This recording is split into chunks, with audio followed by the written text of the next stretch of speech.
Yung nagkikrib ka ng puto bongbong, pero malayo ang bilihan. Naku, tara guys, at gagawa na lang tayo dito sa bahay. Please keep on watching!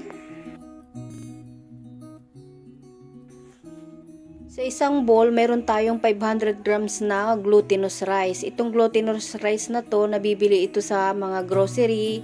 Meron din po sa palengke. Ayan, ibubuhos ko na po lahat ito.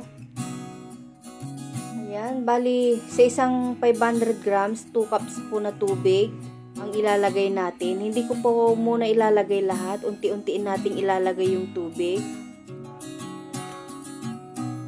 Gagamitan ko na lang guys ng kamay. Malinis naman po yung aking kamay. Tapos naglagay tayo ng food coloring na violet.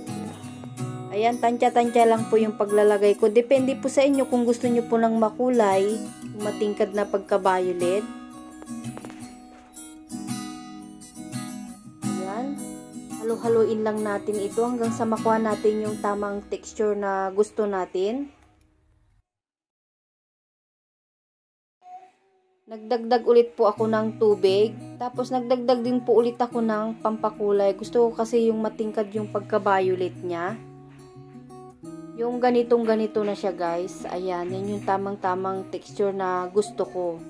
Ayan. So ngayon po ay itatabi ko muna ito. Papahingain muna na natin ng konti. Yung ganyan na ganyan lang po yung texture niya. Saktong-sakto po yan. Tapos po mayroon tayong saging na dito, dahon. Ipapaidarang natin sa apoy para hindi siya basta-basta napupunit. Punasan natin ng malinis na tela. Ayan, para sure po yun na malinis yung ating kakainin.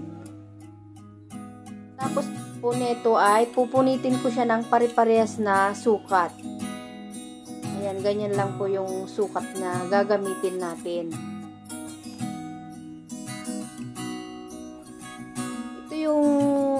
Yung aking procedure ng paggawa ay pangmadalian lang po ito. Ayan, papahiran ko po ng margarine para hindi dumikit mamaya pag naluto na siya. Tapos magpo-form na tayo ng dough dito. Ayan, pinahaba ko lang po yung dough. Ganyan na ganyan lang po.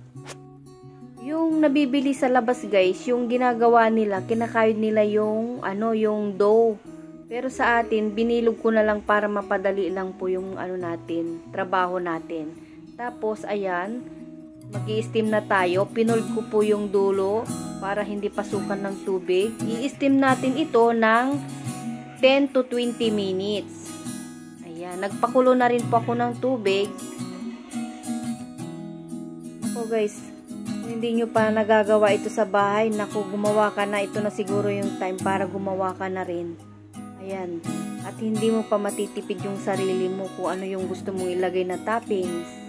So, ayan. Tapos na natin at ilalagay na natin dito sa steamer. At kumukulo na rin po yung tubig. Ayan. 10 to 20 minutes natin siyang i-steam.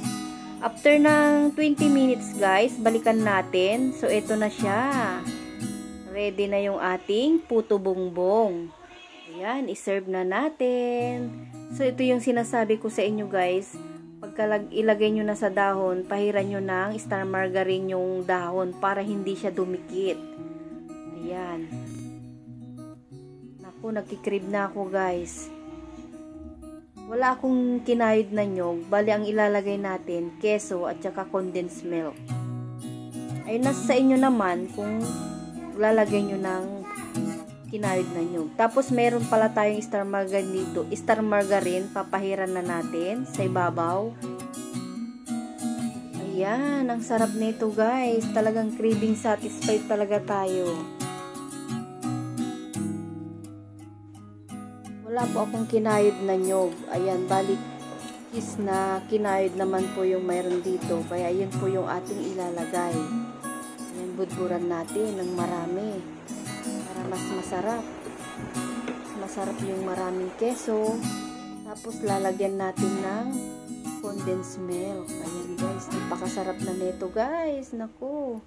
So yun po, sana nagustuhan nyo muli itong ating video. Pa-like and share naman po. Hanggang sa muli. Tara na, titikman na natin.